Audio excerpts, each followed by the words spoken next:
Hi hello ನಮಸ್ಕಾರ. Speed plus ವಿಶೇಷ ಕಾರ್ಯಕ್ರಮಕ್ಕೆ ಸ್ವಾಗತ. ನಾನು Sunanda Anasuya. Big boss Kannada season 12ರಲ್ಲಿ ಅಶ್ವಿನಿ ಗೌಡ ಅವರು ಫುಲ್ ನೆಗೆಟಿವ್ ಆಗಿ ಆಚೆ ಕಾಣ್ತಾ ಇದ್ದಾರೆ. ಈಗ ದಿನೇಶ್ ಕುಮಾರ್ ಅನ್ನೋರು ಒಂದು ಬರೆದಂತಹ ಬರಹ ಇದೀಗ ಸೋಷಿಯಲ್ ಮೀಡಿಯಾದಲ್ಲಿ ಫುಲ್ ವೈರಲ್ ಆಗ್ತಾ ಇದೆ.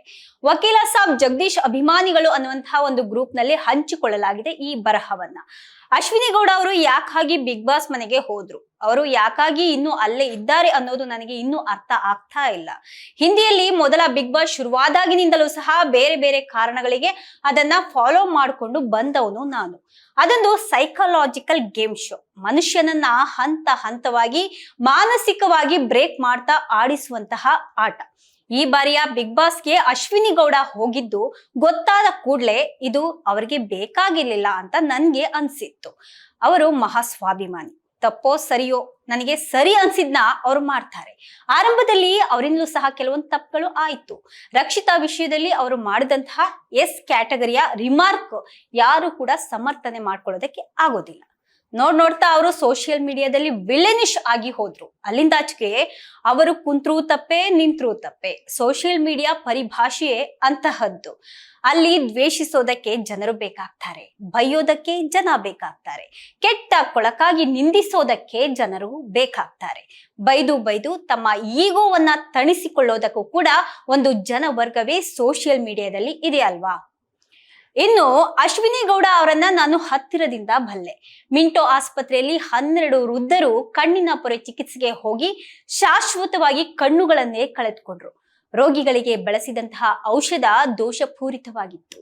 ಅದಕ್ಕೆ ಅವರ ಕಣ್ಣು ಹೋಯ್ತು ಅಂತ ವೈದ್ಯರು ತಲೆ ತೊಳೆದುಕೊಳ್ತಾರೆ. ಅದಕ್ಕೆ ಯಾರು ಜವಾಬ್ದಾರಿ ಅನ್ನುವಂತಹ ಪ್ರಶ್ನೆಗೆ ಯಾರ ಬಳಿನೂ ಉತ್ತರ ಇಲ್ಲ.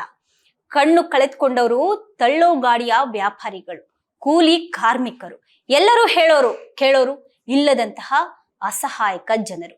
ಕರವೇ ಈ ಹೋರಾಟವನ್ನ ಕೈಗೆ ಎತ್ಕೊಂಡಾಗ ಇದನ್ನ ಲೀಡ್ ಮಾಡೋದಕ್ಕಾಗಿ ಅಶ್ವಿನಿ ಗೌಡರೇ ಸರಿ ಅಂತ ಕರವೇ ರಾಜ್ಯಾಧ್ಯಕ್ಷರಾದಂತಹ ಟಿ.ಎ. ನಾರಾಯಣಗೌಡರು ತೀರ್ಮಾನ ಮಾಡ್ತಾರೆ. ಇನ್ನು ಅಶ್ವಿನಿ ಗೌಡ ಮತ್ತು ತಂಡ ಮಿಂಟೋಗೆ ಹೋಗಿ ಯಾಕೆ ಹೀಗಾಯ್ತು ಅಂತ ಪ್ರಶ್ನೆ ಮಾಡಿದ್ರೆ ಅವರಲ್ಲಿ ಉತ್ತರನೇ ಇರ್ಲಿಲ್ಲ. ಒಂದಷ್ಟು ಜಗಳಗಳು ಆಗ್ತವೆ. ವೈದ್ಯರು ನಮ್ಮ ಮೇಲೆ ಹಲ್ಲೆ ಆಯ್ತು ಅಂತ ಕಂಪ್ಲೇಂಟ್ ಕೊಡ್ತಾರೆ. ಅಲ್ಲಿಂದಾಚೆಗೆ ಕಿರಿಯ ವೈದ್ಯರೆಲ್ಲ ಬೀದಿಗಿಳಿತಾರೆ. ವೈದ್ಯರ ಹೋರಾಟ ಬೆಳೀತಾ ಹೋಗುತ್ತೆ. ಅಶ್ವಿನಿ ಗೌಡ ಅರೆಸ್ಟ್ ಆಗ್ಬೇಕು ಅನ್ನೋದು ಅವರ ಬೇಡಿಕೆ ಆಗಿರುತ್ತೆ. ಅರೆಸ್ಟ್ ಮಾಡೋದಿದ್ರೆ ಮಾಡಿ, ಆಗಿದ್ದು ಇಷ್ಟು ಅಂತ ಮೀಡಿಯಾ ಮುಂದೆ ಅಶ್ವಿನಿ ಅವರು ಮಾತನಾಡ್ತಾ ಹೋಗ್ತಾರೆ. ಈ ಅಮಾಯಕರ ಕಣ್ಣು ಕಿತ್ಕೊಂಡ್ರಲ್ಲ, ಕಾರಣ ಏನ್ ಹೇಳಿ ಅಂತ ಕೇಳ್ತಾರೆ. ಪೊಲೀಸರಿಗೆ ವೈದ್ಯರು ಕೊಟ್ಟಿದ್ದು ಒಂದು ಸುಳ್ಳು ದೂರು ಅನ್ನೋದು ಸಹ ಅಲ್ಲಿ ಗೊತ್ತಿತ್ತು. ಹೀಗಾಗಿ ಅವರು ಅರೆಸ್ಟ್ ಮಾಡೋದಕ್ಕೆ ಹೋಗ್ಲಿಲ್ಲ.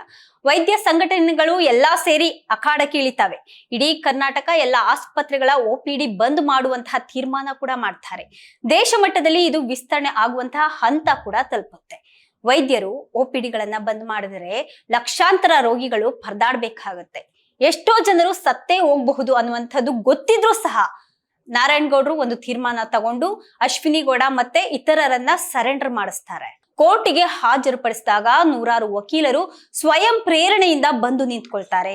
ಕೋರ್ಟ್ ನಲ್ಲೇ ಬೇಲಾಗುತ್ತೆ. ಜೈಲಿಗೆ ಹೋಗುವಂತಹ ಪ್ರಮೇಯ ಕೂಡ ಬರೋದಿಲ್ಲ ಅಲ್ಲಿ. ಆದ್ರೆ ನಗ್ನಗ್ತಾನೆ ಜೈಲಿಗೆ ಹೋಗೋದಕ್ಕೆ ನಾನು ಸಿದ್ಧವಾಗಿ ಬಂದಿದ್ದೀನಿ ಅಂತ ಅಶ್ವಿನಿ ಗೌಡ ಅವರು ಹೇಳ್ತಾರೆ. ಯಾರೋ ಕಣ್ಕೊಳ್ಕೊಂಡಂತಹ ಅಸಹಾಯಕರು ಅವರ ಪರವಾಗಿ ನಿಂತು ಬಡ್ದಾಡಿದಂತಹ ಅಶ್ವಿನಿ ಗೌಡ ಅವರನ್ನ ಬಿಗ್ ಬಾಸ್ ಶೋನಲ್ಲಿ ಅವರ ಸಹ ಸ್ಪರ್ಧಿಗಳು ವಯಸ್ಸಾದವಳು ಹಲ್ಸೆಟ್ ಉದುರಿಸ್ತೀನಿ, ಮೂಲೆಯಲ್ಲಿ ನೀನ್ ಬಿದ್ದಿರ್ಬೇಕು, ಹೋಗಲೇ ಅಂತೆಲ್ಲ ಅನ್ನುವಾಗ ನಿಜಕ್ಕೂ ನೋವಾಗತ್ತೆ. ಬಾಗಲಕೋಟೆಗೆ ಒಂದು ಸರ್ಕಾರಿ ಮೆಡಿಕಲ್ ಕಾಲೇಜ್ ಬೇಕು ಅಂತ ಅಲ್ಲಿನ ಕರವೇ ಕಾರ್ಯಕರ್ತರು ಪ್ರತಿಭಟನೆಯನ್ನ ಮಾಡ್ತಿದ್ದಾಗ ಅಲ್ಲಿಗೆ ಹೋಗಿ ಬೂಟ್ ಪಾಲಿಶ್ ಚಳುವಳಿಯನ್ನ ಮಾಡಿದಂತವರು ಇದೇ ಅಶ್ವಿನಿ ಗೌಡ. ಈಗ ಬಾಗಲಕೋಟೆಗೆ ಮೆಡಿಕಲ್ ಕಾಲೇಜು ಮಂಜೂರಾಗಿ ಹಣ ಕೂಡ ಬಿಡುಗಡೆ ಆಗಿದೆ. ಇನ್ನು ಗಿಲ್ಲಿ ನಟನ್ ವಿಷಯಕ್ಕೆ ಬಂದ್ರೆ ಒಬ್ಬ ಒಳ್ಳೆ ಕಾಮಿಡಿಯನ್. ಅವನ ಕಾಮಿಡಿ ಟೈಮಿಂಗ್ ಅಂತೂ ನಿಜಕ್ಕೂ ಚೆನ್ನಾಗಿದೆ. ಆದ್ರೆ ಬಿಗ್ ಬಾಸ್ ಶುರುವಾದಾಗಿನಿಂದಲೂ ಸಹ ಅವನಿಗೆ ಅಶ್ವಿನಿ ಗೌಡನ ಕೆರಳಿಸೋದೇ ಒಂದು ಟಾಸ್ಕ್ ಆದಂತೆ ಕಾಣ್ತಾ ಇದೆ. ಅದು ಅವನ್ ತಪ್ಪೇನಿಲ್ಲ, ಅದು ಅವನ ಆಟ. ಈ ಬಾರಿಯ ಬಿಗ್ ಬಾಸ್ ಗೆಲುವಿನ ಓಟದಲ್ಲಿ ಅವನೇ ಮುಂದಾಳಾಗಿದ್ದಾನೆ. ಉಳಿದಂತಹ ಬಹುತೇಕ ಸ್ಪರ್ಧಿಗಳು ಅವನ ಸುತ್ತ ತಿರುಗುವಂತಹ ಬಾಲಂಗೋಚಿಗಳು ಅಷ್ಟೇ. ಅವರೆಲ್ಲರನ್ನ ಅವನು ಸುಲಭವಾಗಿ ಮ್ಯಾನಿಪುಲೇಟ್ ಮಾಡ್ತಾ ಇದ್ದಾನೆ. ಯಾರನ್ನೋ ಯಾರ ವಿರುದ್ಧನಾದ್ರೂ ಎತ್ಕಡ್ತಾನೆ. ಅದು ಅವನಿಗೆ ಸಲೀಸಾಗಿದೆ.